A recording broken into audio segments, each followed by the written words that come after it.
Okay, it's that time. Here we go. Johnny, turn that damn music down. My goodness, what's going on? Hey, everybody. Good morning. Welcome to the show. It's Monday after a nice weekend in the realm of where I live. Although I spent some of it away from where I live. And I'll explain that. Well, I'll explain it now. What the heck? No, I'll explain it later. There's so much stuff going on. Lots of news to get caught up on from the weekend. So I'm just going to do my best to do my thing. And hopefully you guys are ready. And I see a lot of you already here, so that's awesome. So let's not waste any more time. I'm just going to get this going. Johnny, turn that music off. Thank you. Okay. That was driving me nuts. And Johnny, wait, Johnny, what are you doing over there? Holy crap. Play the intro. Ladies and gentlemen, coming to you live from the Lucky Dog studio in a hidden location somewhere in the upper Midwest of the United States of America, it's a brother making his own way but with all the wrong opinions. Welcome to the Morning Night Live with your host, the one and only P-Dog Knight. All right, shall we get this thing started? Please stop the music. Thank you, Johnny. Good morning, everybody. Welcome to the Morning Night Live. I'm your host, Marty, also known as P-Dog Knight on the internet. Welcome back to the P-Dog Knight channel, where we talk about news and stuff and things and going-ons and commentary and, you know, the weird stuff and the good stuff and the bad stuff and whatever stuff. There's whatever stuff there is to talk about.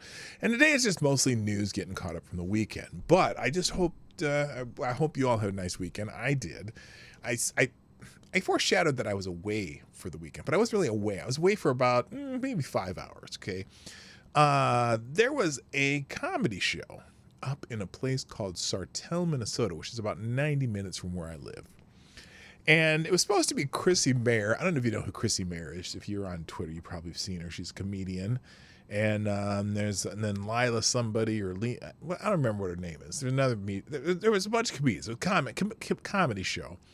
And actually, it was also the debut of Nick Rekieta doing his first stand-up comedy routine. And unfortunately, Chrissy Mayer had a family emergency, and she had to leave. Now, if you know who she is, you know that she's pregnant. It has nothing to do with her pregnancy. She just had an emergency, and they end up having to leave suddenly. And so, but the show went on without them, and it was really fun. They were funny. Nick was funny. He did a good job for his first stand-up routine ever, although he didn't really know when to leave the stage. The MC was, flashed the light that your time's almost up, and he didn't notice that. And then and then the guy used to walk in and stand on the next stage. And Nick's just going on, and the guy's standing there. He interacts with the guy, and finally, Nick's like, "Oh, am I supposed to be done?" Yeah, I'm supposed to be done. But anyway, it was cool because it made up for the time that Chrissy wasn't there. And which is fine.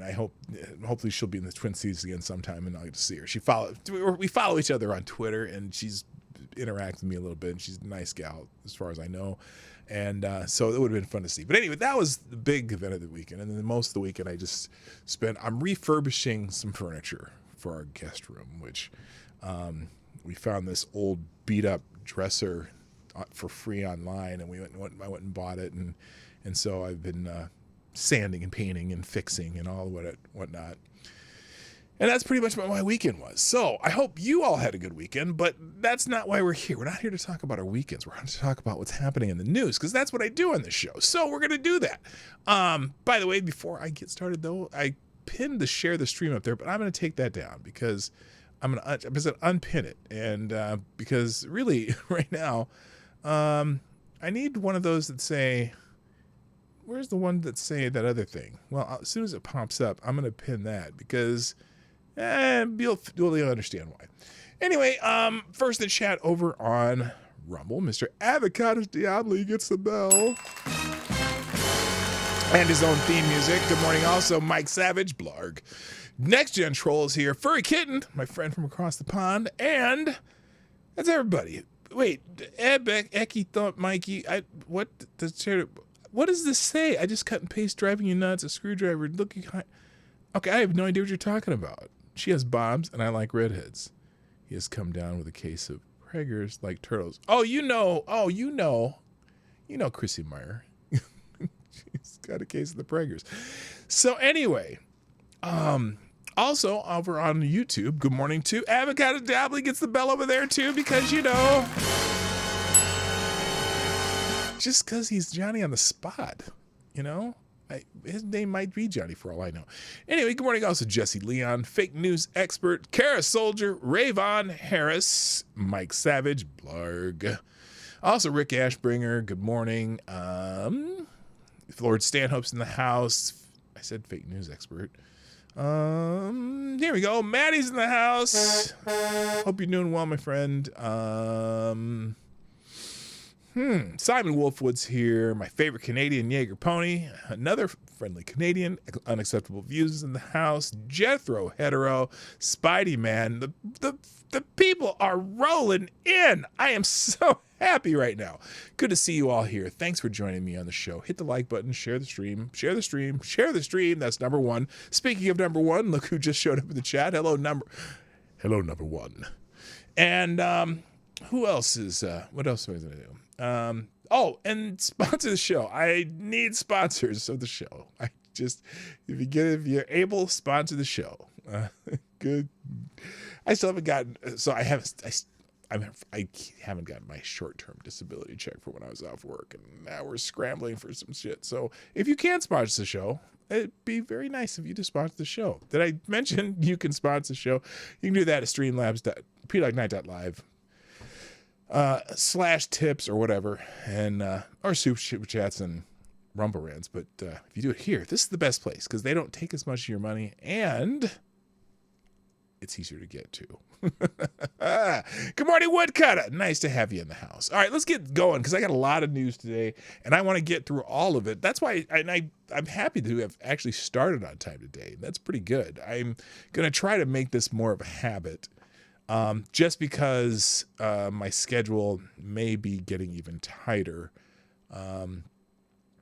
because during peak at UPS, obviously we worked a shit ton more hours, and so I just got to I have to really manage my time. Plus, I'm trying to finish some furniture to try to sell it.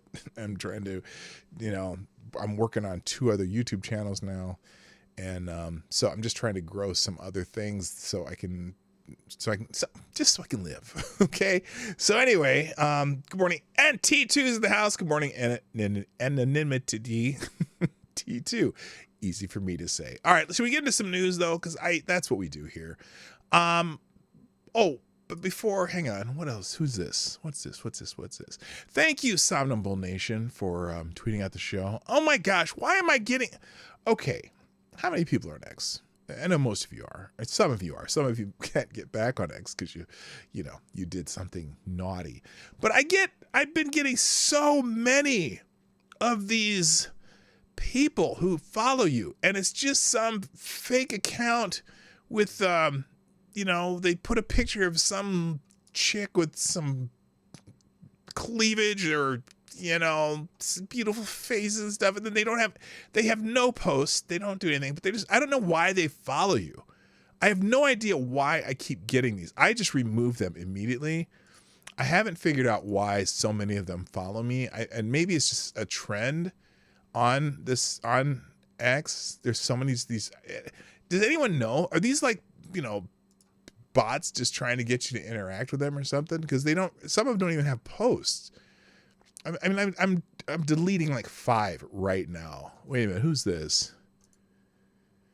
This is an actual person that actually, maybe not.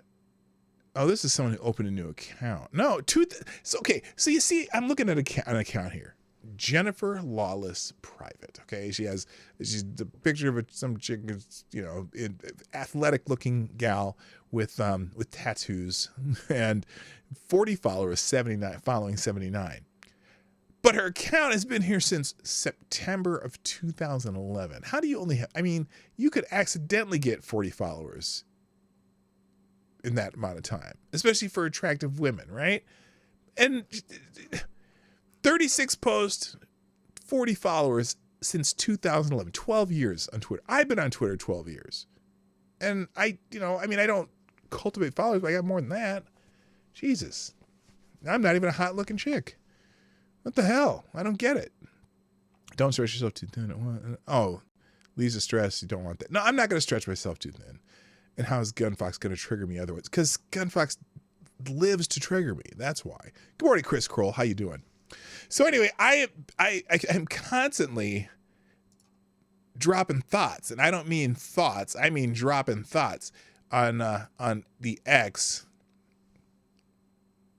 Okay. Yeah, see now. Oh, this one. What the hell? Okay, I don't need to see your boobs, honey. I'm going to remove this follower too. Anyway, so why I went into that. But thanks for those who are sharing the stream. That's very important, and I appreciate you. And Sound and Bold Nation in particular. But share the stream. Looks like Maddie did too. I'm going to retweet both of you right now while I'm here. We'll just repost. Excuse me. Everything on Twitter is now no longer Twitter because it's the app formerly known as Twitter. So now it's repost, post, this, that. Anyway, I don't care what it's called. It's still Twitter to me. It just is. There you go. So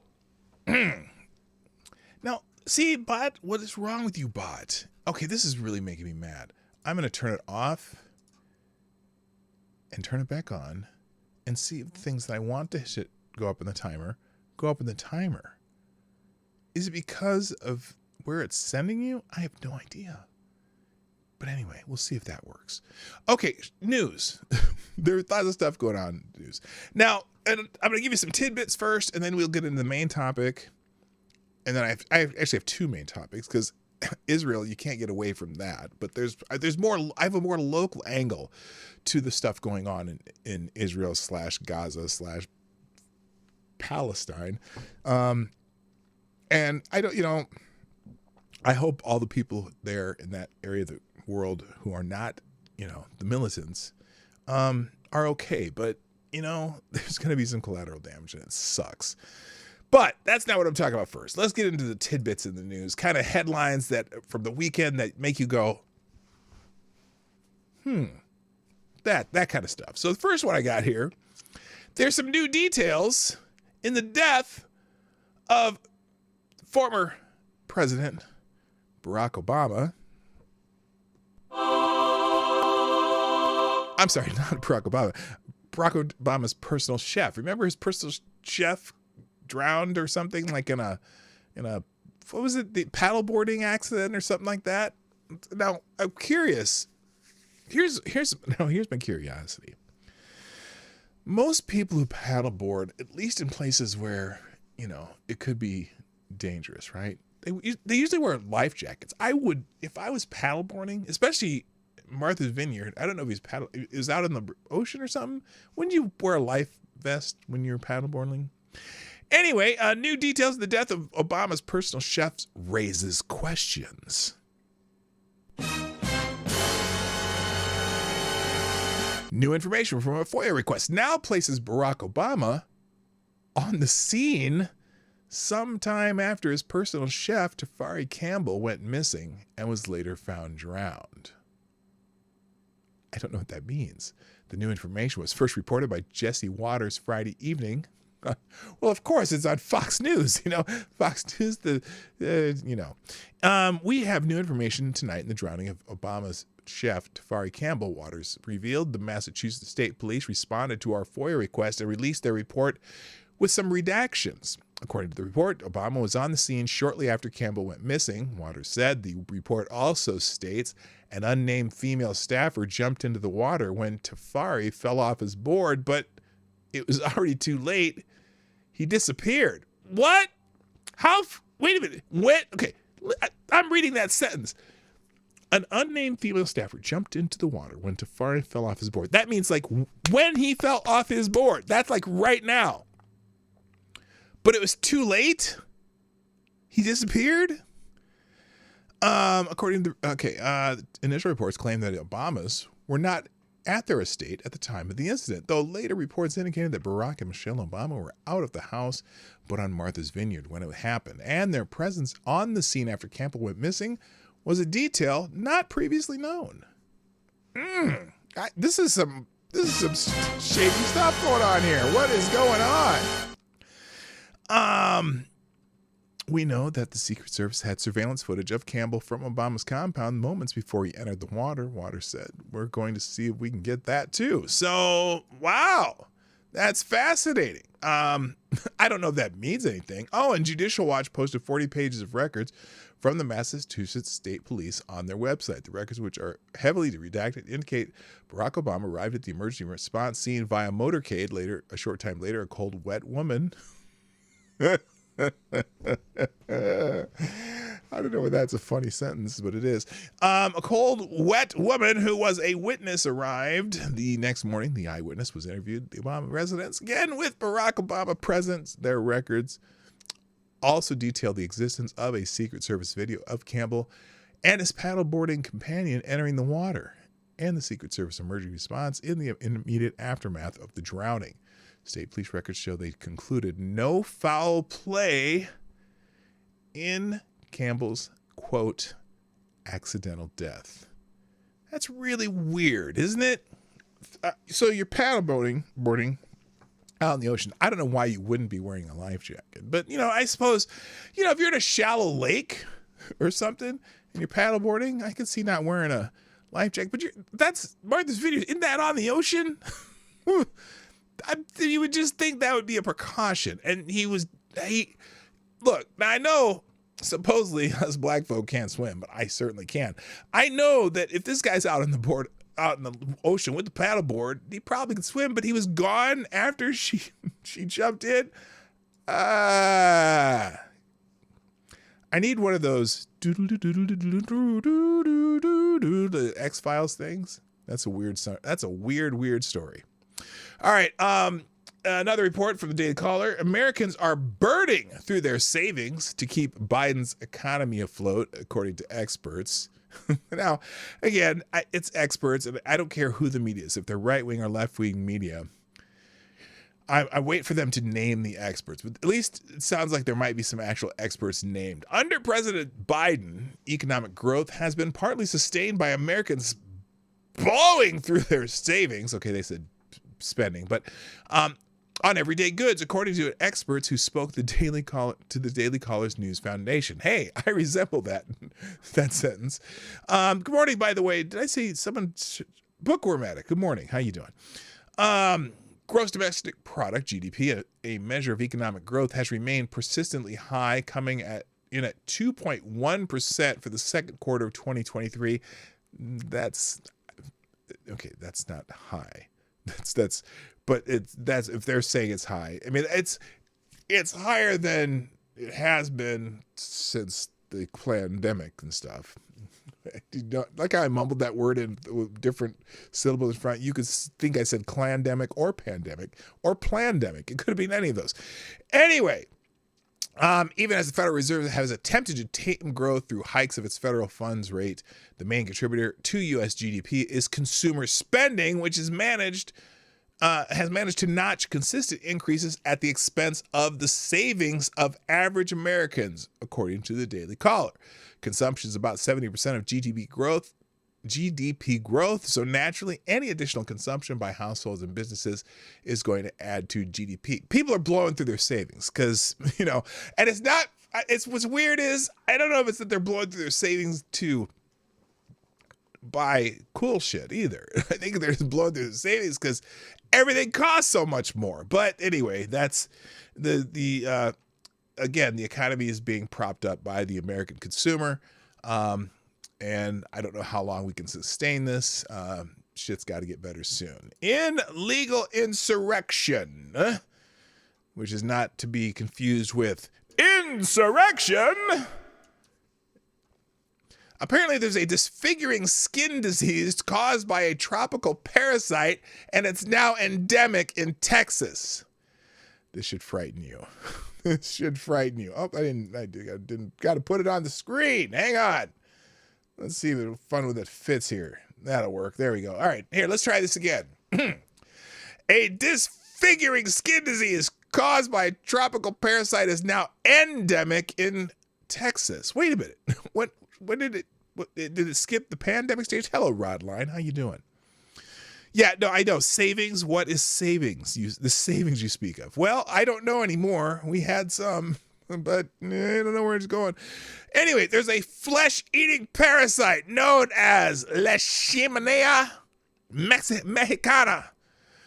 Was once found mainly in subtropical and tropical parts of the globe. The Centers for Disease Control and Prevention reports the parasite is now likely spreading locally through some sandflies native to the southern U.S., causing the disfiguring disease called leishmaniasis. Leishmaniasis. That's okay. It's one of those things that I can't pronounce. Skin sores caused by Leishmania mexicana typically erupts weeks to months after people are bitten by an infected fly. The parasite lesions can last for years, the CDC says, leading to scarring in its wake. Hospitals have some options for drugs to use in trying to treat patients suffering from the disease caused by the parasite, which doctors call cutaneous leishmaniasis. Though the CDC says not all cases require treatment and medications to combat the parasite. No vaccine is available for leishmaniasis in humans.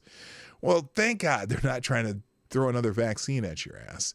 The immediate concern triggered by this discovery is raising awareness of the parasite, officials say, which now appears to be endemic in Texas, as well as some southern border states. Well, I wonder if they've been following some of the people crossing the border down there. What the hell is going on?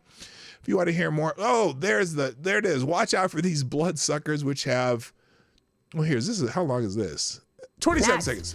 Move over mosquitoes. There's another blood-sucking biter Americans, especially Texans, need to fight against. There it is, a beautiful little bug. The tiny tan flies can cause an infectious disease called leishmaniasis. Severe cases of the disease can be fatal if untreated. Remember to use bug spray containing DEET and see a doctor if a bug bite doesn't go away. Wait. Did she say do not use bug spray containing DEET? Hang on a second. Let me play that again. Cases of the disease can be fatal if untreated. Remember to use bug spray containing DEET and see a doctor if a bug bite doesn't go away. Use bug sprays containing DEET.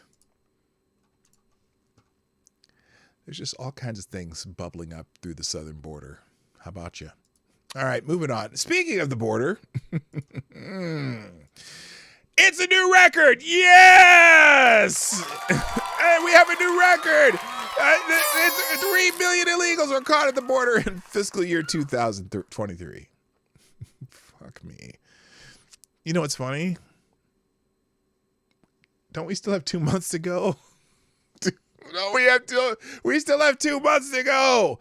The number of illegal aliens across the United States border from October 1st, 2022 to September 30th, 2023 exceeded 3 freaking million. Oh my God.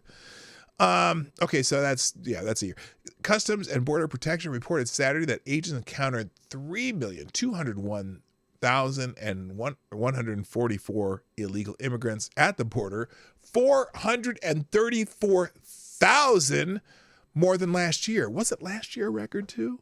Did we beat Johnny? Did we beat the record? Yeah, see? That's a new record from last year.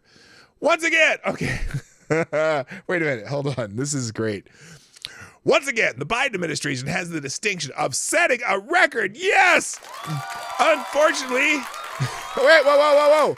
Unfortunately, it's historically bad.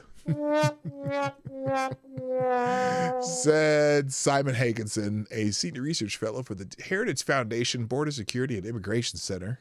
Well, he's a right-wing nut job. What does he know? Not only are encounters by U.S. agents at the southern border the worst ever, but northern numbers are unprecedented levels too. Yes, times are hard for many of the nations across Central America and South America, and apparently Canada. But that's only part of the reason many poor, desperate people want to come to America. Joe Biden has also invited them. So, now I'm going to look down here. They got a little box down here. They added this. Elected officials recently raised concerns over the increase in crossings into America at the southern border by foreign nationals whose home countries have links to terrorism. Oh, yes, we need more of that. Data obtained by Fox News. Right-wing nut jobs. shows that agents apprehended 6,386 nationals from Afghanistan between ports of entry in the 2 years between October 2021 and 2023, as well as 3,153 from Egypt, 659 from Iran. Oh, Iran so far, and 538 from Syria. Fox said those numbers were confirmed by multiple Customs and Border Protection sources. So, this is fucking great. This is awesome. I can't do it. So anyway, but our border is secure, according to Alejandro Mayorkas. The border's not open. It's secure. And because he said so. In the National Pulse in Washington, D.C., a Republican staffer was robbed and carjacked. A staffer for Republican Senator Katie Britt. Who the hell's Katie Britt? Was robbed and carjacked at gunpoint in Mayor Muriel Bowser's Washington, D.C. earlier this week, according to Metropolitan Police Department. Amanda Pepper,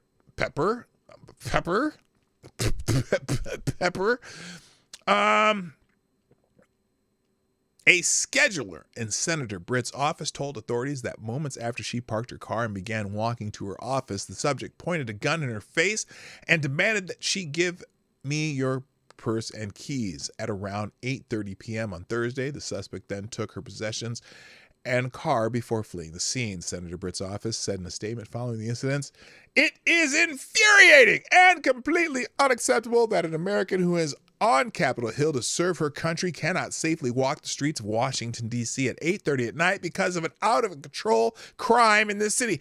Oh, no, remember, there was a crime you put out there that says crime is less than it was. The FBI actually put out a report that said that. Anyway, just look at the police department's own numbers. This year's robberies are up 68%, and motor vehicle thefts are up 102%. Sounds like Minneapolis. Local elected officials in the District of Columbia have the responsibility not just to their citizens, but to the country. And they should step up and get hold of the crime crisis ravaging the streets of our nation. Okay, so anyway. But no. They're telling you, the FBI is putting out reports that crime is down. I guess you just can't believe what you read anymore. Speaking of crime... Judges are being slammed, I tell you, because they're releasing hundreds of people accused of violent crimes. So the catch and release program isn't helping anything. Judges in Spokane, Washington are facing scrutiny at the city as the city has released dozens of individuals accused of serious crimes, including rape, child molestation, and many making death threats with no bail, as reported by the Spokesman Review on Sunday. Releases occurred between January 2021 and September 2023, totaling 665 individuals accused of violent offenses. Even individuals charged with first-degree murder were released from detention. Oh, God. Hail Batman, Hydra, and all that shit, too. Good God. Including first-degree murder. Released from detention. Concerns have been raised about public safety as many of these individuals were released while awaiting trial. Several people have spoken to the Spokesman Review and they've raised concerns about the alarming numbers of releases, including the county sheriff. The data is alarming. Really? Is it? So yeah, if you live in Spokane and many other cities across America, this is becoming the norm because, equity. And when you hear the word equity, what do you do, class? Type in the chat if you know. A report from Israel. This is more tragic news, but it has nothing to do with the war or the fighting. Apparently, a vaccine poster child used for mRNA propaganda dies from cardiac arrest. And this is actually very sad. Thank you, AD. You got it. So, as if more tragic news to the Middle East were necessary, it's now reported that an 8-year-old Israeli child used by the government to promote the mRNA injections to the population has died following cardiac arrest. Jonathan Moshe Ehrlichman from Israel died unexpectedly after suffering cardiac arrest while taking a bath. The boy repeatedly slipped under the water after his heart suddenly stopped, causing him to drown. He was rushed to Hadassah Hospital in Mount Scopus in serious condition, but died a few days later on September 28th after being kept alive on life support. Jonathan Ehrlichman was the grandson of a respected doctor, Dr. Mati Ehrlichman. Jonathan appeared in a video produced by the Matei Binyamin Regional Council in 2020 when he was just 5 years old, according to reports. The video was part of a government-run program called Shushki in the Land of Binyamin, which sought to educate children about vaccines in a kids' TV show-like format. In the video, Shutsky, a friendly puppet child, prompts real people to respond with educational answers. Jonathan Ehrlichman's role in the COVID vaccine promotion made him a poster child for the children's vaccinations. The film emphasizes that children have no choice when it comes to the mRNA shots. Look, I'm not, look, it's tragic. And it's tragic because, the shots for children probably should have never happened. There was no real pressing need to give the children these mRNA shots. And we can't say for certain that this child died because of that. But boy, oh boy, how old was this kid? 8 years old. How many 8-year-olds died from a heart attack? Israel used as a testing ground for the experimental shots was among the countries with the highest vaccination rates in the world. So that's sad, but also, I guess it's some kind of a warning too, right? I just tell you, it's wild. Michael Barrymore was once Britain's favorite entertainer, and some no-name drowned in his pool and his career ruined. Guess you have to be a Democrat to survive. I don't know what that means. Thank you for it, kid. You're dropping knowledge over in the Rumble chat there, though. I'm like reading your stuff. All right, moving on. Back to legal insurrection, and interesting story. There's a story by this student. What school does he go to? It says it here. I guess he didn't say it in person, but there's a concern on college campuses. And this is just one of those concerns brought up in this article. Does that fit if I do it that way? No, I do it this way. When you realize nearly everyone in your university wants you dead. And this is weird. It's how did this come to pass? There's no evil academics who provide the ideological foundation for the extermination of people and insist that you call that program virtue. So 4 days in, after explicit messages of the slaughter has been blasting around the internet nonstop for days, my college administration, this is written by someone named Andrew Pessin,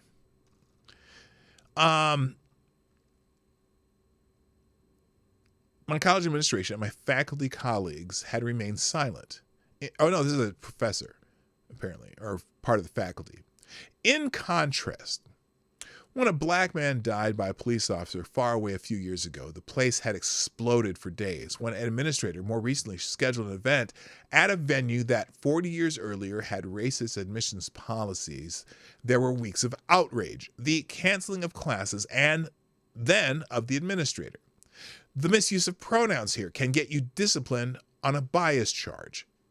This is what your universities are doing right now in this age of microaggressions and in the name of promoting inclusion. But now, 1,400 plus Jews are slaughtered in cold blood, live on camera, and there's silence.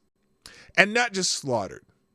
Bloodthirsty murderers going house to house, murdering entire families, children, grandparents, medics, and first responders, raping women and little girls, abusing corpses, burning down houses with their families inside like the medieval times, paragliding into a music festival with automatic weapons, gunning down 260 young adults, same age as our students, not to mention taking 200 plus hostages, women and children, elderly, whom they have threatened to execute publicly, assuming they're still alive, no different from Nazi Einsatzgruppen. except that the Nazis didn't have the ability to also live stream their atrocities. But there was silence. Actually worse, business as usual, chatter about upcoming events, department business, the usual weekly newsletters, announcements, upcoming meetings. Nothing to talk about, folks. It's just Jews being slaughtered on the largest scale since the Holocaust. No big deal. We must take care of our students, a wonderful rallying cry that fills up our airwaves whenever an identity group is perceived to have received harm. However abstract that harm is, however removed that harm might be from them directly and personally.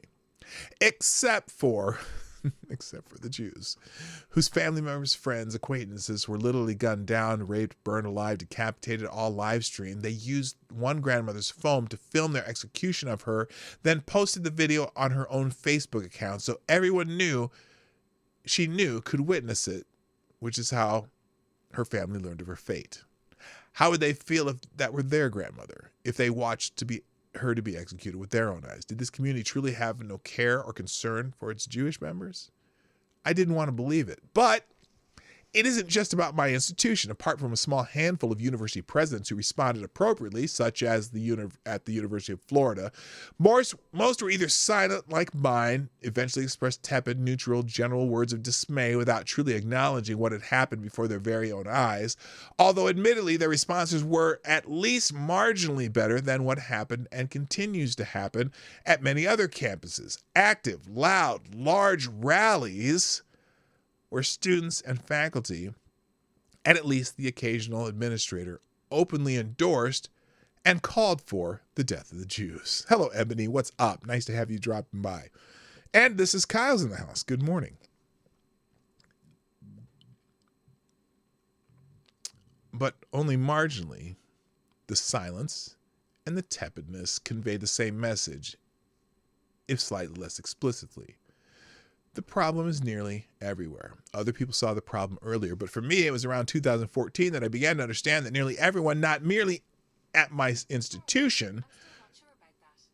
Shut up, Siri. Siri.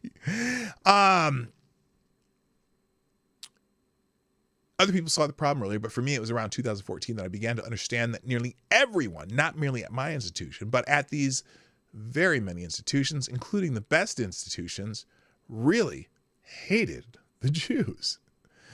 But since I first saw it, I've seen it getting worse, and now it's shockingly unambiguous. I no longer have the occasion to worry about my concerns are maybe a little bit paranoid, apocalyptic, or overly emotional. It is now clear. Many people in our university don't merely hate the Jews, but actually want them dead. In 2023, America, not to mention around the globe. Take a look at the rallies the first week after the massacre at Harvard, at Yale, at Princeton, at Columbia, at Georgetown, and at the University of North Carolina, where one very excited young woman screamed exuberantly, "We are all of us Hamas." Mike, how you doing, brother? Welcome. Good morning, Mark Smart, also. Nice to have you back, man. Kyle is here. Yes, I saw Kyle. Kyle's over on the other side.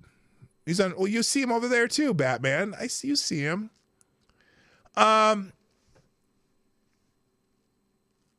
Hamas, which openly calls for and acts to bring about the death of every Jew on the planet. We are all Hamas. That's who we are? Really? At the University of Washington, Rally for Palestine, a young woman, Jewish student, was filmed sobbing in front of a seemingly indifferent administrator. "Why are you allowing this to happen here? They want us dead." Now, it goes on into how this came to pass, but let me just, it's a long article, so I'm not going to read the rest, but it'll be in the links today. Is it just me? Well, it can't be just me. There's got to be other people who see this, the rallies with the Palestinian flags. I'm going to show you something a little bit later that's the main part of the show that's happening where I live, okay? Just to give you an example. But the people running around I've seen people running around with Hamas flags. It's like, wait a minute. You mean the people who started this nonsense over there? Really? Is that what you're identifying with? You think that's a good thing? because you've been fed a big line of BS that there's an occupation. But remember, the Gaza, the Jews, the Israeli people that were supposedly occupying Gaza haven't been there since 2006.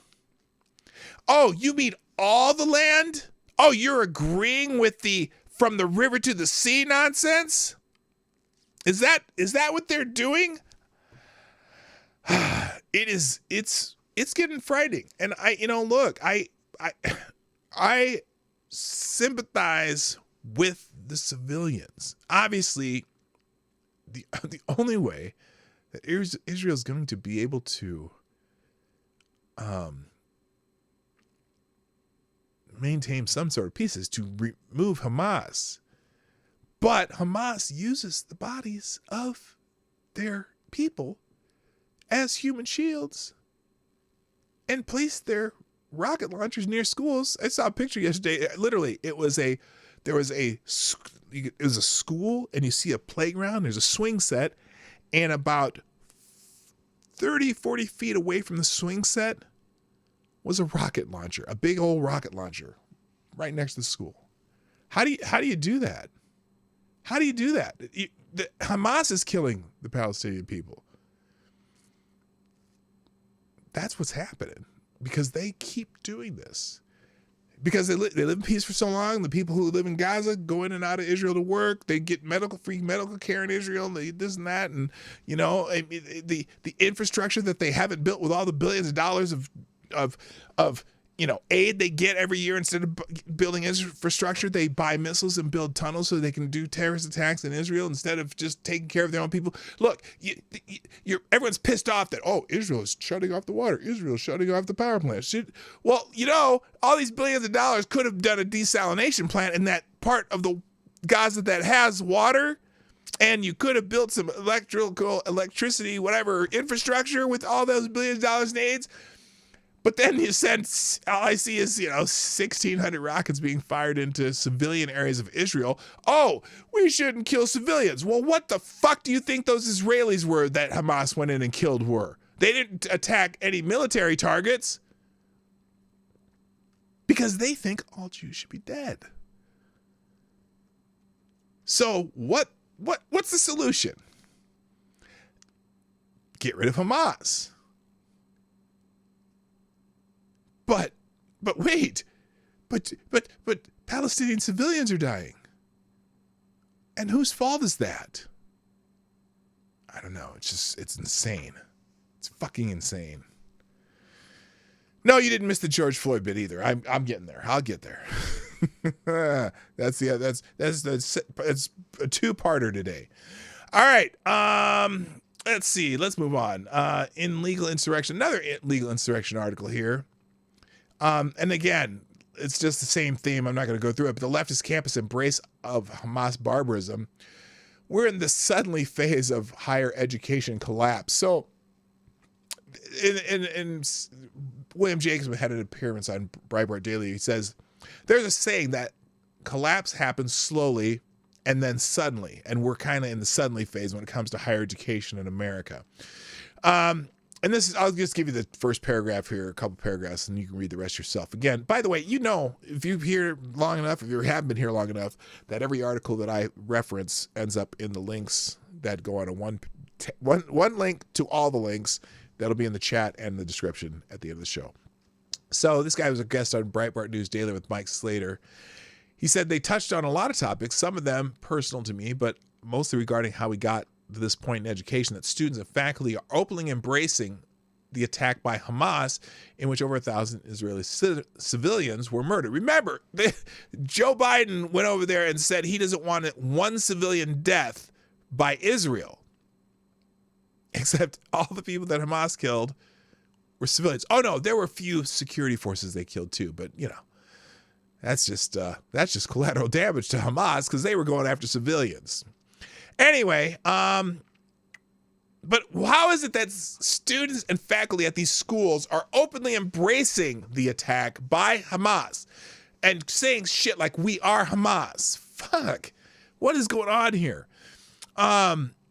He also talked about the reaction of liberal Jews to the progressive embrace of Hamas and the question of why Jews still vote Democrat. Mike, you got an answer for that one?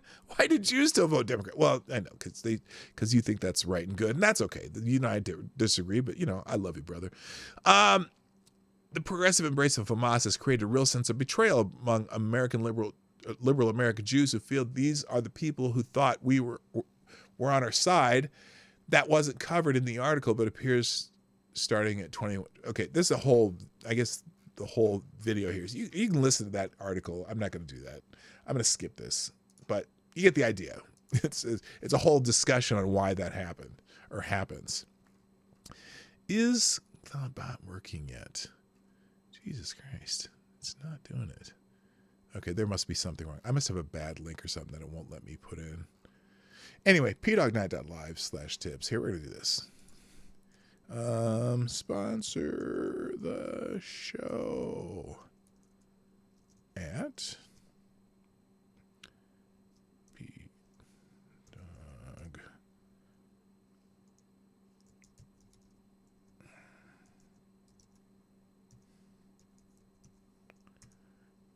And that didn't work. Okay, hang on. Why isn't that not working? That's weird. Hang on, let me put a proper link in here.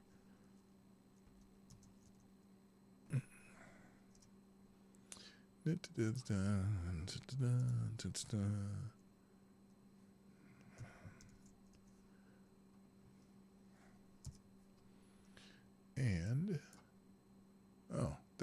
just pdognight.live. It's just there. Oh shoot, everything's gone. Where's the stream? It's not even going there. I gotta fix that too. Anyway, it'll take you there.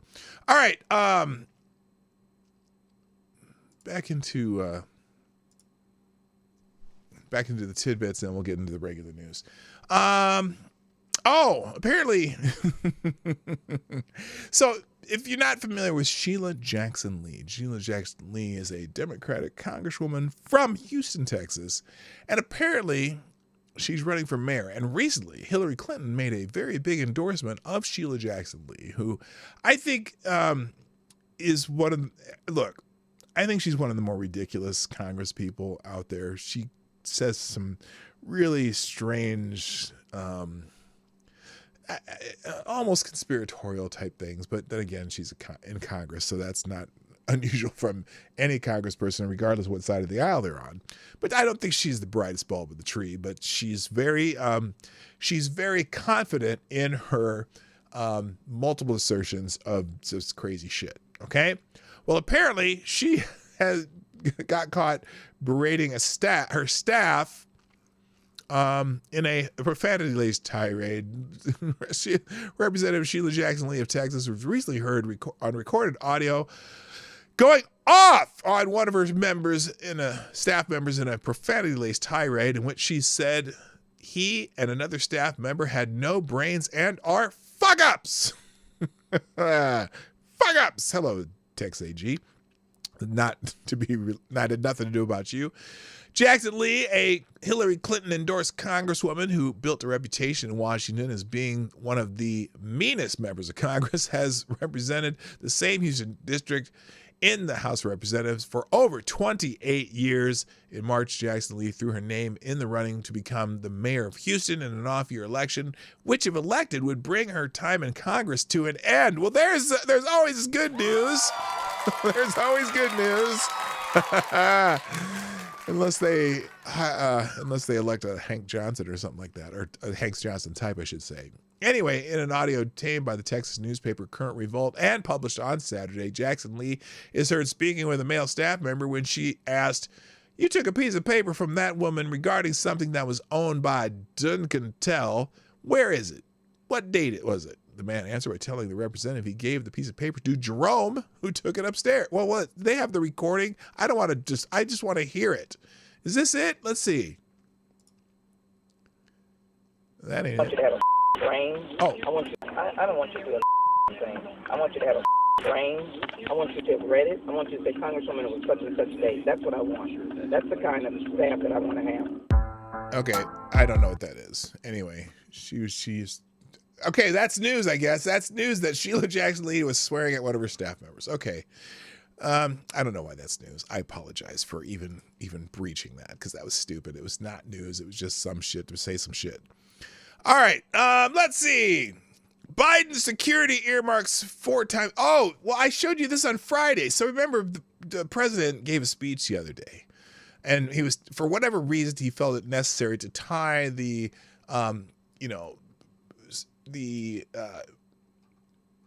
request for funding for Israel to Ukraine. And I noticed this at the time, and you all saw it, but I'm going to reiterate because somebody else noticed. Biden's security proposal earmarks 4 times as much for Ukraine's border than our own. Now, granted, Ukraine's in a war and we don't really care about our border, but as you see, Biden's proposal would tether more funding for the border security to a $60 billion request for more on Ukraine spending. So remember, we saw this on Friday. White House asked Congress for it's actually $105 billion. Emergency national security funding package. Now, when you say an emergency national security funding packages, you'd think it was for our security, right? Well, again, $61.4 billion with a B for Ukraine, $14.3 billion for Israel, $4.45 billion for our southern border. Wait a minute. And then $2 billion for Indo-Pacific and $10 billion for humanitarian aid in Israel, Gaza. Well, it's not going to be in Israel. It's not going to be the Ukraine border. It's going to be in Gaza. But anyway, so you got, but look, $61.4 billion for Ukraine, $14.3 billion for Israel, and $10 billion for humanitarian aid to Israel, Gaza, Ukraine, etc. But $14.5 billion for our border, which is where we're having the most problems. Do the math. Just do the math. It's just, I just gonna point it out again. All right, we're gonna let that go. Data caller. What's the data caller that I pulled up here? Oh, this. So there's an article in Data Caller. You know, there has been disparate rulings in some of these states that are changing rules for medicalization of children for what most of us would say would be very, very optional type of surgeries and medicalizations, and that would be for sex changes, instead, like for kids, or gender changing, gender medicalization. Let's put it that way, right? So the courts in some of these jurisdictions have had disparate rulings that don't necessarily match. So in the day of the caller, multiple federal courts have issued various rulings on the legality of child sex. Now that's weird. Child sex bans, legal expert told the Daily Caller. Oh, it should say sex change bans, not child sex bans. Kids shouldn't be having sex. Anyway, legal experts told the Daily Caller, and that the Supreme Court is likely to take up the issue. In Tennessee, Alabama, Kentucky, federal courts have upheld child sex change bans, while bans in other states such as Arkansas have been struck down. The arguments that against the bans are often derived from the due process and equal protection clause of the 14th Amendment. But those arguments aren't likely to survive on the Supreme Court level, where challenges to the ban are likely to be headed, legal experts told the DCNF. Next up, the Supreme Court, Sarah Perry, okay, whatever, I don't care.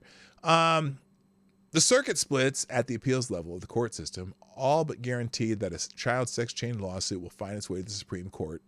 The Sixth Circuit Court of Appeals ruled that Tennessee and Kentucky's child sex change ban did not violate the due process clause and equal protection clauses of the 14th Amendment in September. Over at the Eighth Circuit, however, a temporary injunction against Arkansas's child sex change ban was upheld in November 2022, but was struck down by a district court judge in August 2023. The plaintiff argued that the ban violated the due process and equal protection clauses of the 14th Amendment as well as the First Amendment. Look, these are, okay, I know that some people say that they might be medically necessary because they lower the suicide rate of kids and shit, but we've already figured out that is not true. Suicidality goes up after these procedures. We need to just wait until kids can have an opportunity to grow out of it or otherwise. That's my personal opinion, and I'm sticking to it. But it's an interesting fact that because of the different rulings in different districts of the circuits, different circuits, that this will go to the Supreme Court, and you'll get a ruling on those types of laws. And if the Supreme Court allows those laws to happen, you'll see them happen in more states, which is a good thing. Maybe, though, however, some people will come to their senses and see why so many other countries are not doing this anymore, because we're pretty new to the game and we are not experienced, as opposed to Jimi Hendrix, Are You Experienced? Is that what it's called? Why did I bring up Jimi Hendrix? I don't know. All right, and then the last tidbit. Apparently, an 11-year-old transgender child is going to be the Grand Marshal of the Orlando Pride Festival Parade. I'm not going to put the picture on the screen because I don't want to exploit the kid. But the parents of an 11-year-old boy are dressing him up as a girl and allowing a bunch of perverts to exploit him as the Grand Marshal of Orlando's Come Out with Pride Festival Parade. Wait a minute. When is this parade supposed to be taking place? Because I thought Pride Month was in June or July or something like that. Remember we went through all the LGBTQIA plus 2S holidays last week and how many there are? It's like the most oppressed people in the world get so many party days. It's just amazing to me. I don't get it. So anyway, I'm going to put the article in the links, but I just want to leave you with this one fact, okay? There's a fact in this case that is pointed out. Having an 11-year-old transgender kid is like having a vegetarian cat. We all know who's making the decisions here. So there you go. Every month is Pride Month. No, we found out last week that August, December, and I think, was it May or March? One of those 2 months have no LGBTQ holidays of any sort, but all the rest do. Although someone said that there's Queer Santa Day in December, but I don't think that's an official holiday anywhere. Anyway, let's go to the topic of the day, and then we'll come back to some more Israel news, because this is all very, very fascinating. And I told you, this is kind of an I told you so moment, when some other people discovered things that I heard here locally in the Twin Cities when St. George, I'm not going to call him St. George. Look, George Floyd is dead. I don't want to disparage him. I don't think he's the martyr or great human being that he's been made out to be, but it's a man who's dead. So I have compassion for him and his family, but everything that surrounds what happened to George Floyd is beyond ridiculous. And that's from every side that talks about this, as far as I'm concerned. The facts are, and we're finding it out, because when he first died, the very first autopsy that came out was swept under the rug very quickly. I remember seeing it. Okay, the reports of it, not the actual autopsy, but the first report of the autopsy, when in the Twin Cities, and it's for whatever reason it was never brought up again. There was no evidence of any trauma to his neck, no evidence of any strangulation. There was evidence of an excessive amount of fentanyl in his bloodstream. Okay, that's the first autopsy that came out. But as the trial phase was getting closer and closer for Derek Chauvin and all this stuff, then all of a sudden it became Derek Chauvin's, the knee on his neck killed him. Okay, now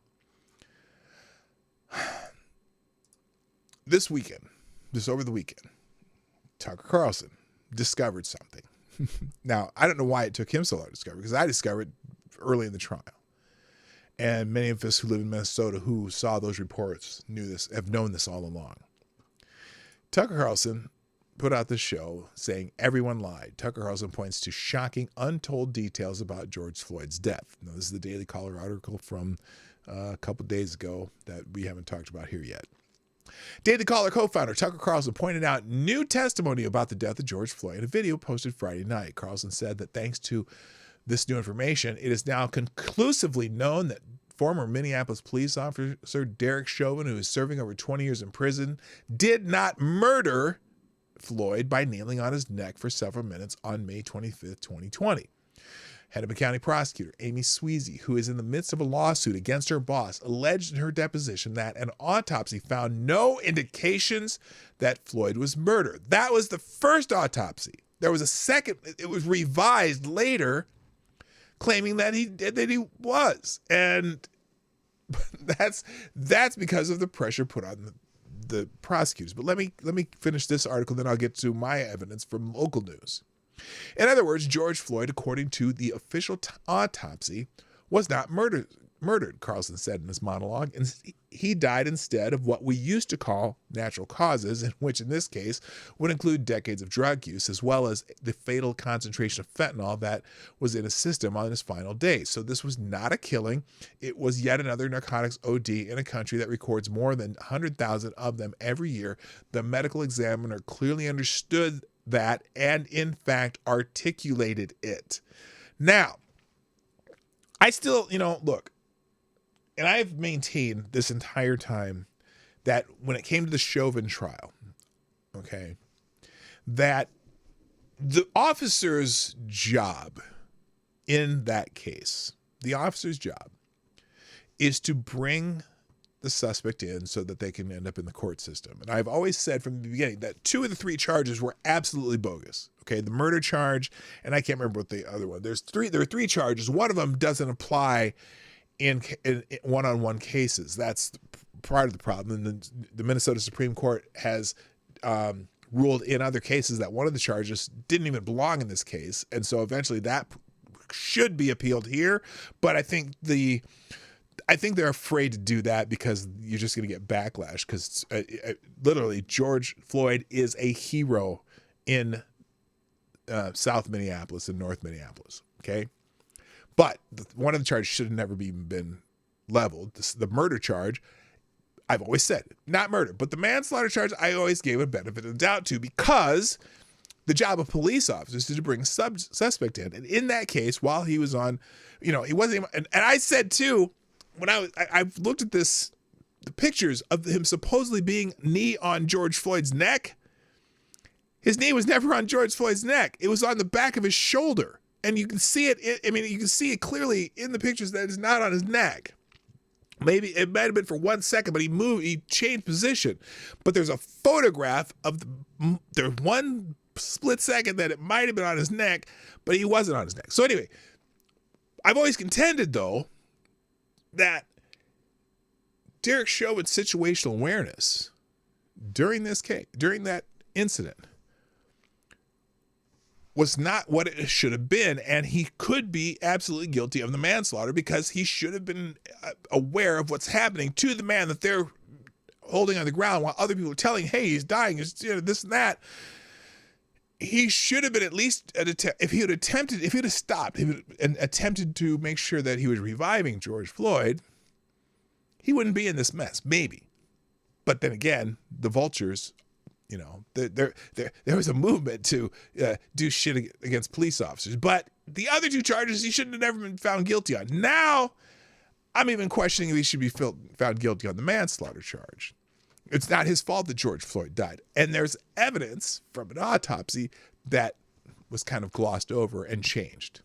So, back to this article, Sweezy said in her deposition that Dr. Andrew Baker, the medical examiner who performed Floyd's autopsy, withheld and lied about the true cause of his death as he feared the public's reaction. And I still say that this man never got a fair trial in Minneapolis, because you put the trial in Minneapolis where everyone assumed that he killed the man. And there was no way to get a fair jury in Minneapolis. And the jury was intimidated in Minneapolis. They had to walk through that crowd every day instead of being sequestered. They had to come and go and see the madness outside that courtroom every day. So he said to me, Amy, what happens when the actual evidence doesn't match up with the public narrative that everyone's already decided on? And then he said, this is kind of a case that ends careers. He was worried about his career, the deposition reads. In other words, everyone lied about it from the beginning, Carlson continued. The people who knew the truth hid the truth and allowed the revolution to proceed. Vince Everett Ellison, author of the book Crime, How Democrats Employ a Mafia and Gangster Tactics to Gain and Hold Power, joined Carlson to argue that Floyd is the ideal black man for the Democratic Party because of his socioeconomic status, drug use, joblessness, and victim mentality. He accused Democrats of producing George Floyds in major cities across the country to benefit the party. To a Democrat, this is the perfect black man, Ellison told Carlson, so he has to be elevated. Well, let's go to the local news that's talking about this. And this is Alpha News, a local, Minnesota-based news organization. Court docs reveal extreme public pressure on prosecutors in George Floyd case. According to the deposition of former Hennepin County prosecutor, the county's medical examiner told her in a phone call that there were no medical indications of asphyxia or strangulation. And that is what his first report said.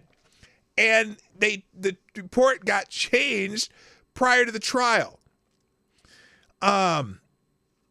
New court documents expose the extreme pressure prosecutors faced in Hennepin County to charge Derek Chauvin and 3 other former Minneapolis police officers in the death of George Floyd. Several attorneys opposed charging the other 3 officers and withdrew from the case due to professional and ethical rules. Now, hundreds of pages of sworn testimony of Hennepin County attorneys and other county employees that took place this summer have been made public. Hello, Reaction Puerto Rico. The depositions were conducted in relation to a lawsuit filed by Amy Sweezy, who was one of the office's top prosecutors, against the former county attorney Mike Freeman. Sweezy is suing after settling a claim with the Minnesota Department of Human Rights alleging that Freeman engaged in sex discrimination and retaliation in the office. Hennepin County agreed to pay $190,000 to settle the Department of Human Rights claim. Freeman left office in January, and Sweezy resigned from the current county attorney's office in April. Okay, now here's the meat of the bone here. According to the new documents, Senior Assistant County Attorney Patrick Lofton, who worked on police use of force cases with Sweezy, said the relationship between Sweezy and Freeman soured after Lofton and Sweezy withdrew from the officers' cases formally on June 3rd, 2020. Lofton explained the pressure they were under to file charges. The Chauvin stuff is the catalyst of this, Lofton said. According to a transcript from his June 6th deposition, there was extreme premium pressure. Yes, the city was burning down. He explained that while he wanted the case charged and believed there was probable cause to charge Mr. Chauvin with third-degree murder, the pressure from outside the office was insane, and he had reservations about charging the other 3 cops. Lofton wrote a letter to Freeman on June 3rd, 2020, explaining his decision to withdraw from the case. I wanted it in writing, and I wanted to make sure that it was documented and that I wasn't going to let that situation, what was going on in the world, affect my judgment because I have to sleep at night no matter what. And so I wrote the letter, and I wanted to be it to be memorialized. So let's see. That's in the letter here. So he continues down there, but I'm going to come down here farther. So it says the United States Attorney Rachel Kraker, who previously worked in the county attorney's office, was also deposed as part of the lawsuit. That was my understanding, that it was not about Chauvin, that it was about the others. Kraken told attorney, that's not it. Where's the part I want here? Oh, this is funny. In the days leading up to Sweezy and Lofton's withdrawing from the case, Sweezy described tense meetings and phone calls. Hey, he was screaming at us. He asked whether we had worked out deals in the state court with the other 3 officers. Of course, we had not. He screamed, "What the fuck have they been doing all day?" to Andy Lefevre, former chief deputy county attorney, about Patrick and me, Sweezy said, according to a transcript from August 21st deposition. Here's the part that came up on the Daily Caller report here. And this is right. This is just from the thing. Dr. Paper, I don't remember if he said he would do it or not, but he did do it. He called me later that day, and that Tuesday he told me that there were no medical findings that showed any injury to the vital structures of Mr. Floyd's neck. There were no medical indications of asphyxia or strangulation. He said to me, Amy, what happens when the actual evidence doesn't match up with the public narrative that everyone already decided on? And then he said, this is the kind of case that ends careers. Again, he was worried about his ass, about his career, rather than the truth. So now there are also several pages of documents that are redacted and seem to go into much, it didn't seem to go, what? Did seem to go into much detail about the case. But anyway, and that, remember, I said this so long ago. He wasn't strangled. The first autopsy even showed he wasn't strangled. And so, but now there is no trauma in that. Now again, this could, it becomes hearsay, I guess, if you try to use this in court. But, you know, premium pressure, so they splurged. Yes, they splurged on that pressure. That was extra special, super secret pressure, yes. So I've got one other article about this in American Greatness. He's saying, I wonder what Derek Chauvin is thinking. This is by Roger Kimball. He's the former Minneapolis cop who became the scapegoat number one after George Floyd. So, well, he did the St. George too. I'm done. Look, I don't want, as tempting it is, as tempting as it is,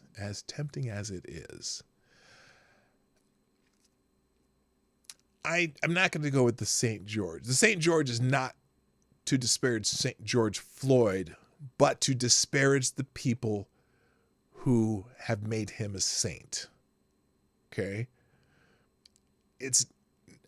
George Floyd did some dumb shit and took some drugs and died under the restraint of police officers.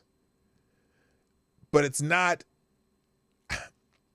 I don't want to just, by calling him St. George, you're taking a dump on the people who have made a saint out of him, not him himself. He's just a dude who had a rough life and fucked it up and ended up dead because of it. So I'm always reluctant to use the St. George because I don't want to say, you know, I'm not disparaging the dead man. I'm disparaging all the people who think he's the greatest thing since unleavened bread. I don't know. That's I was trying to figure out a way to tie Israel in there. But anyway, but now we know that he died from a fentanyl overdose while resisting arrest. And all the world knows that is not how the narrative tells it. Witness Wikipedia, the great repository of approved narratives. Quote, George Perry Floyd Jr., it begins, was an African-American man who was murdered by a police officer in Minneapolis, Minnesota during an arrest made after a store clerk suspected Floyd may have used counterfeit $20 bill on May 25th, 2020. Wow. He was, the police just came and murdered him, eh? May have passed a counterfeit bill, you say, huh? Well, that's what we were told. It takes a long time for someone to be canonized in the Catholic Church. There's an official process to be followed. Some miracles have to be recorded. One moves from being denominated to a Servus Dei, a servant of God, to the status of being venerabilis, or to beatus, and finally sanctus. It is much easier and much quicker with other secular saints. All you need is a festering politically correct grievance, a compliant media, and a terrible justice system. This is well written. I like this. So it was with the woman and drug-abusing felon, George Perry Floyd Jr. His corpse was not cold before he was elevated to secular sainthood and became the mascot for the Black Lives Matter hooligans who, over the course of a year or more, inflicted more than $2 billion of property damage, injured or maimed scores of people, and released a mesmerizing, racially fortified toxin into the atmosphere that addled the minds and hearts of all the beautiful people who run this country, from which we have yet to fully recover. Last week, on the occasion of George Floyd's birthday, Joe Biden prayed at the shrine, issuing an emetic White House statement, quote, to honor his life and legacy and to urge us to redeem the soul of America.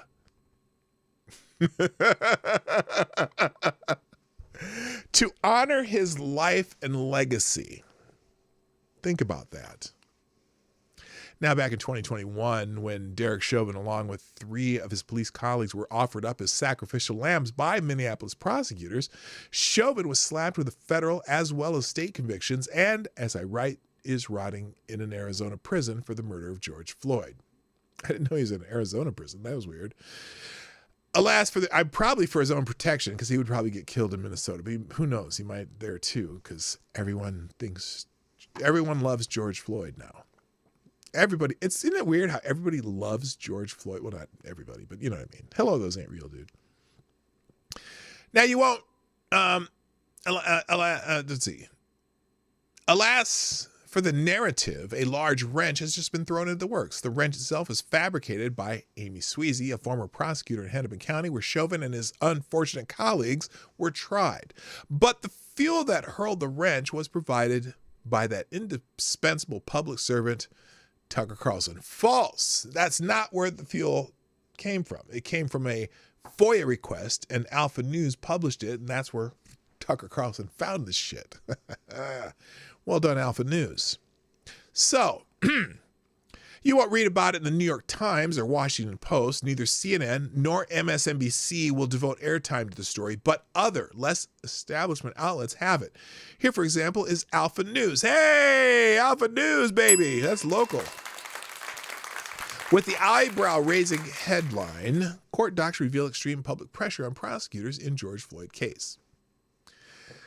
And it tells you about the new court documents that I just showed you. But, yeah, so good on Alpha News. So that's good stuff. All right. Hey, I'm doing good for time here. And I've timed this out well today. I'm feeling pretty good. Hey, how are y'all doing, by the way? Let me see the chat here.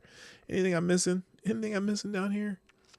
Okay, a saint is someone who can beg the Lord on your behalf for you. Saint Fentanyl honestly looks like he wouldn't do his own kids a favor. That might be. C. Thomas is in the house. What up?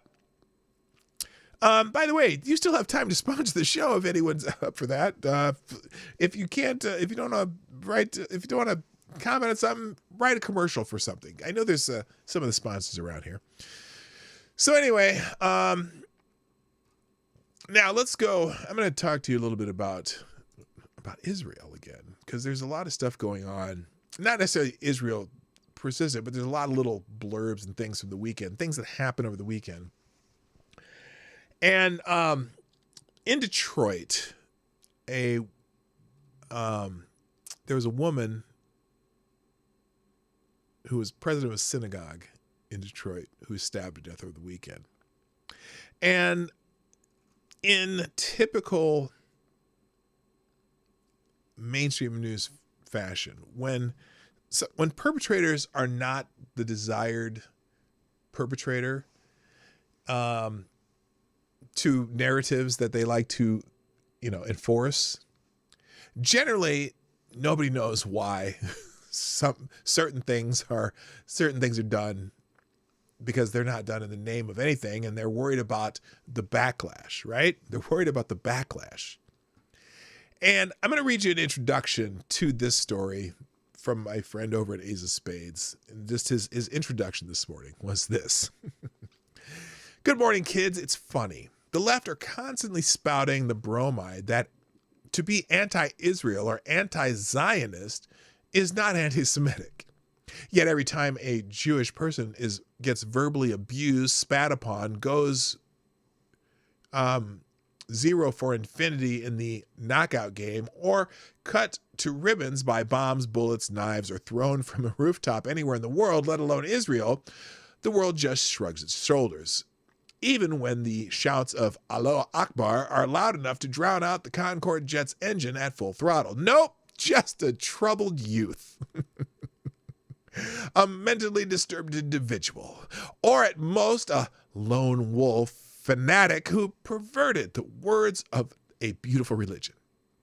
I remember quite vividly that when in 2010 a massive car bomb failed to detonate in the Times Square that would have killed or maimed scores of people, then Mayor Michael Michelito Lolo Bloomberg was all over the airwaves predicting that whoever planted the bombs was probably motivated by anger at the passage of Obamacare.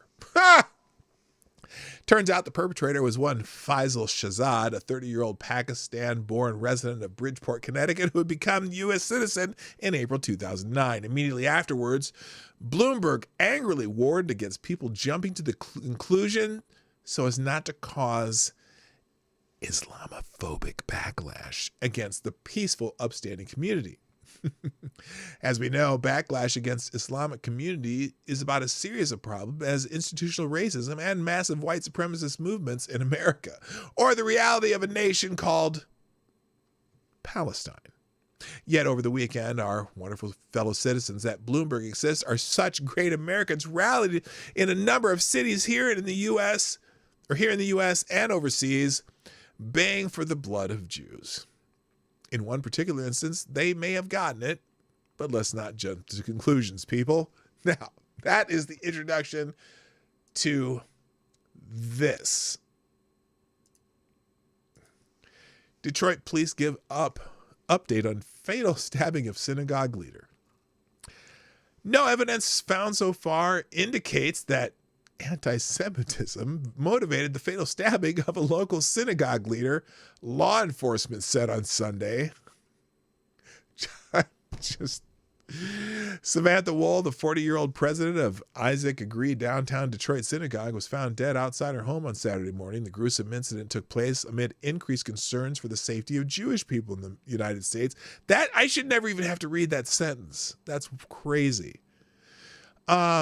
And abroad, as Israel fights Hamas after the group launched terrorist attacks on Israel from the Gaza Strip on October 7th that killed an estimated 1,400 people. The investigation into Ms. Wool's remains ongoing.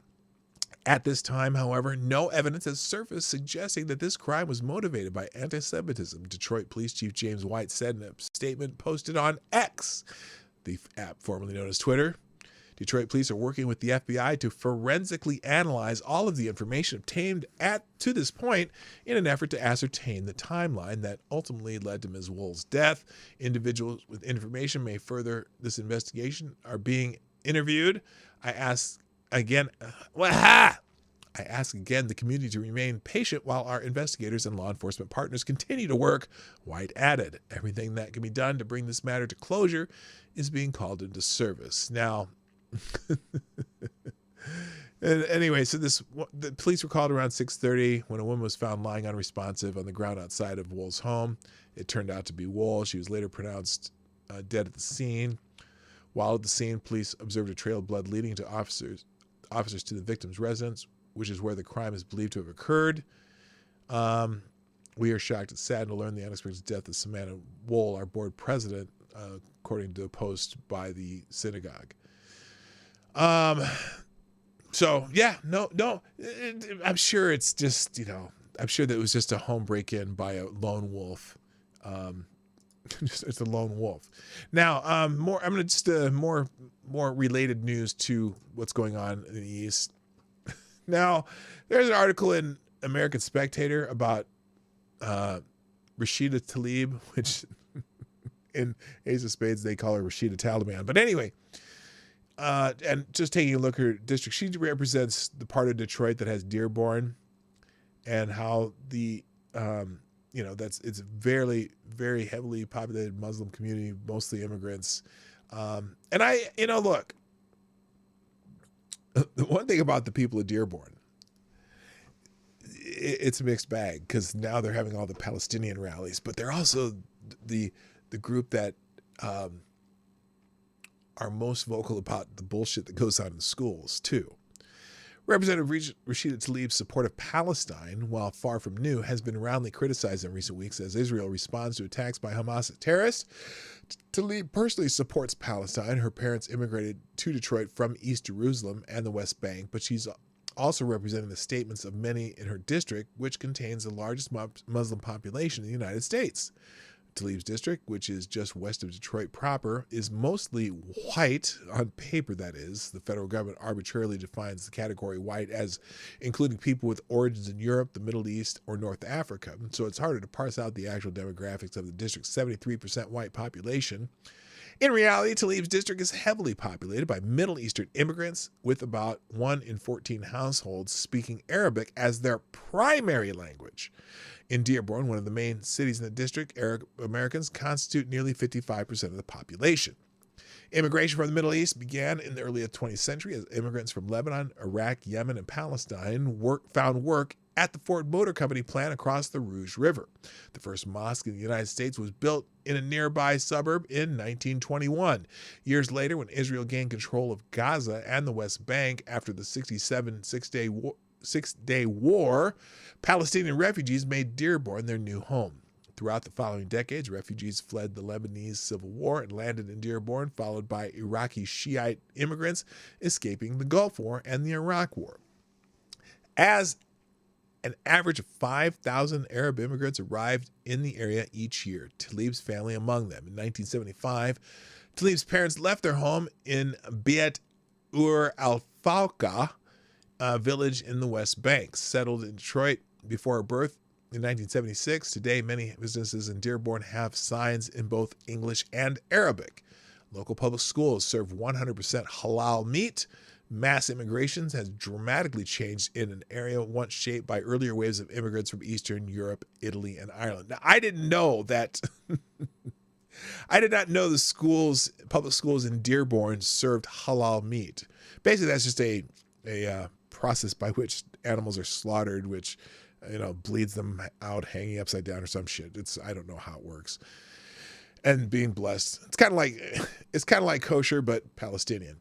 Anyway, though Tlaib's activism is unpopular in Washington, D.C., she's winning support from constituents back in the district. In recent weeks, Dearborn has been a hotspot for pro-Palestinian protests, from well-attended rallies in the week following Hamas's initial attack to a high school walkout in support of Palestinians. Just a few days ago, on October 15th, thousands of protesters took to the street carrying Palestinian flags and chanting, "From the river to the sea, Palestine will be free."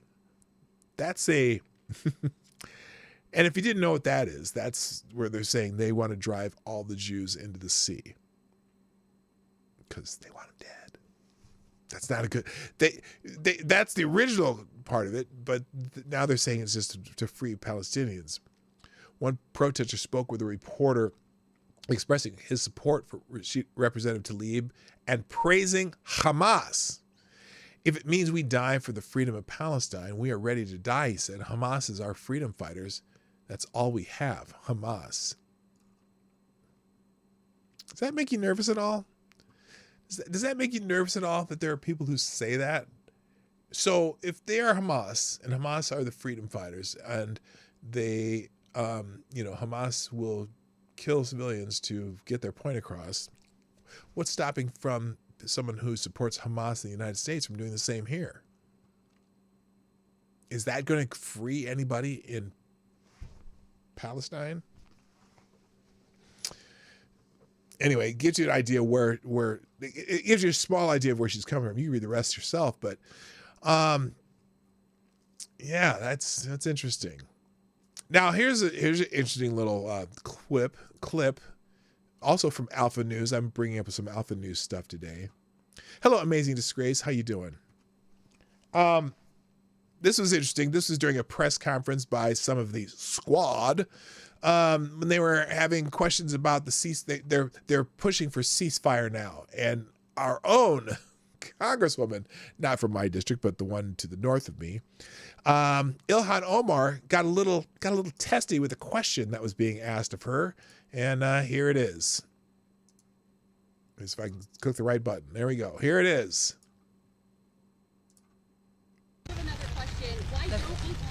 A question from anyone else? No, wait. This is interesting. Okay, so this is a little press conference they're holding, right? And there's I can't remember this one's name. That's not Ayanna Pressley, is he?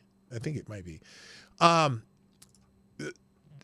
The woman who's asking the question has a question that they don't like. So she's saying, is there a question from anybody else? Because nobody else is asking questions. So this lady's shouting out her questions. So here it is again. You can barely hear her.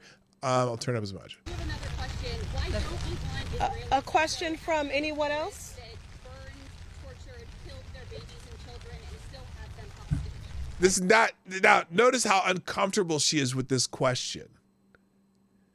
But Ilhan Omar will answer the question. Her question was, why is it that we're supporting the people who killed all these people and, you know, burned babies and whatnot? And she doesn't like the question. She wants someone else to ask the question. And so she's frustrated. So Ilhan Omar is going to come to the rescue. Let's hear it.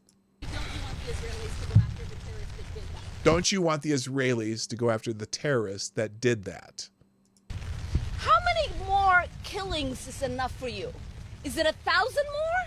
2,000 more? 3,000 more? How many more Palestinians would make you happy if they died? Will you be fine if all of the people of Gaza were gone? Would that make you happy? How about just Hamas? How about the people who orchestrated the attack? Not all Palestinians. Not all. How about Hamas? That be the thing that makes you proud? And maybe that's the question you should ask Richie. Is he okay? How many more Palestinian lives is he comfortable with? Well, how many more Jewish lives are you comfortable with, Ilhan? Representative Omar? How many Jewish lives, you know? And I don't, one thing about Israel, they can take care of themselves. But how about we let them do it? Yeah, they're pro-victims. Yeah. Well, no, they think they're victims. That's a problem, T2. Hello, Selecta Boy, by the way. Selecta Boy's in the house.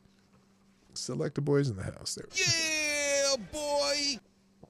So, right, exactly, a non-answer. It's, you know, they don't care about anyone who died except for the Palestinians. And it's just really weird. It's just strange. It's just strange. All right, we'll finish up with a couple more here, and then we're going to get out of here.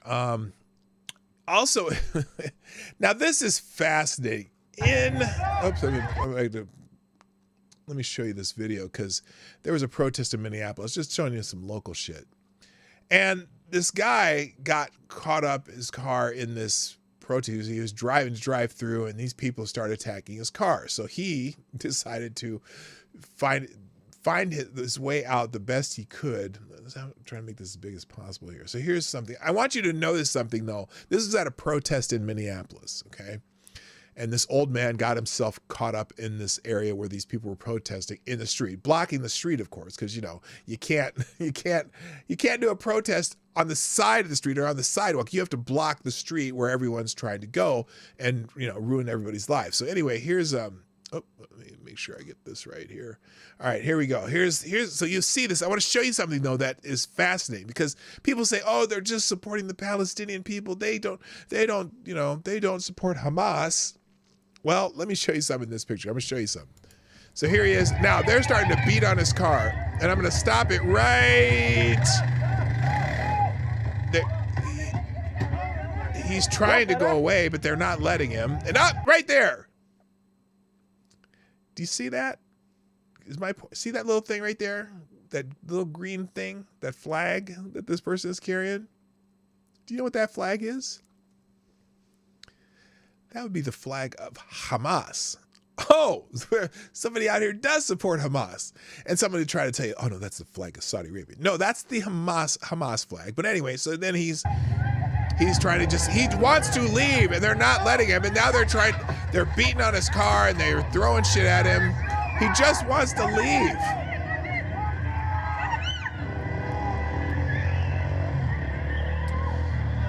So anyway, now, what's wild about that? So here it is, video of protesters mobbing a car that drove through the barricades near the Walker Arts Center on Henneman Avenue on Sunday afternoon.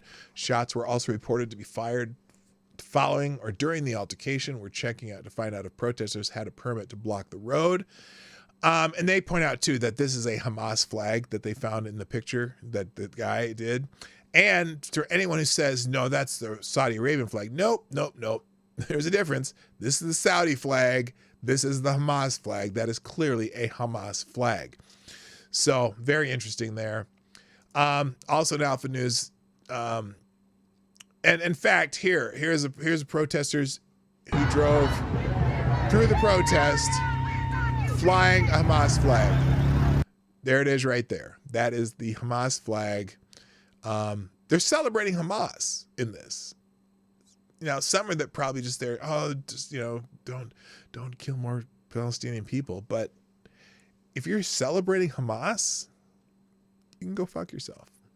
That's the way I see it. You can go fuck yourself. I'm just saying. So anyway, let's pin that.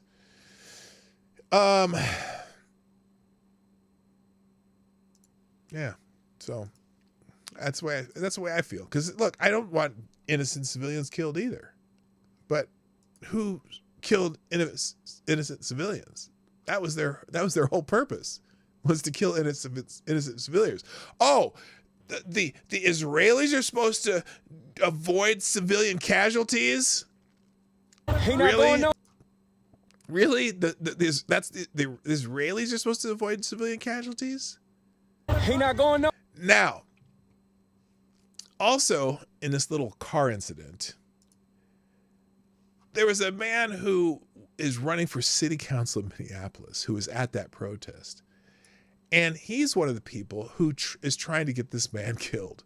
He posted a video, find this man, and they got his picture in there or not. I'm not even going to show it, but it'll be in the links if you really care to see it. But it's just an old man who's caught up in this stupid protest. He's just trying to get away, and people start beating on his car and kicking his car. And I'm sure he's afraid for his life because these people are attacking him. So he just wants to get the fuck out of there. And this asshole who's running for city council in Minneapolis posts his face on the internet and says, we need to find this man. Now, he eventually took it down. Minneapolis City Council candidate Zach Metzger blocked off a highway and terrorized an old white man driving past a pro-Palestinian riot. He posted the video today and instructed his followers to find the old man. He has since deleted the post, but they saved it. Drone footage shows a mob blocking off the road and surrounding his car. The desperate driver drove off only to be chased by Metzger and others. So there you go. He's running for city council. He'll probably win. All right. And finally, what's this? Oh, and just a reminder that the feds are warning that Hamas and Hezbollah could be crossing the southern border as we speak because, our southern border's shit right now. All right, ladies and gentlemen. That's going to be it for today.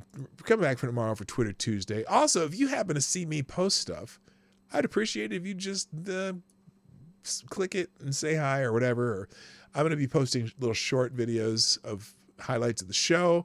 I'm going to post. And also, if you have sections that you thought were great that I didn't even think of, cut them and send them to me. I'm going to be like, oh, was that it?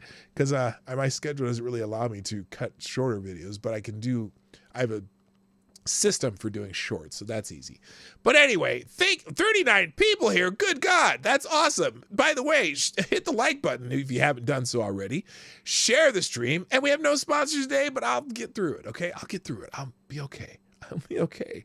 I hope. Anyway, 24 hours a day, you can sponsor the show at pdognight.live. You can do Cash App or Venmo, which are in the descriptions. And during the show, Super Chats and Rumble Rants. So share the stream as we leave.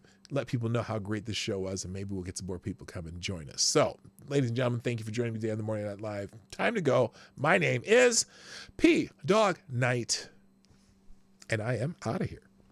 Bye-bye. Have a great day. Hey, this is P Dog Night, and thank you for watching today on the P Dog Night channel. If you have an observation or remark you'd like to make about this video or my channel, I absolutely welcome you to write it in the comment section down below. I really look forward to hearing from you.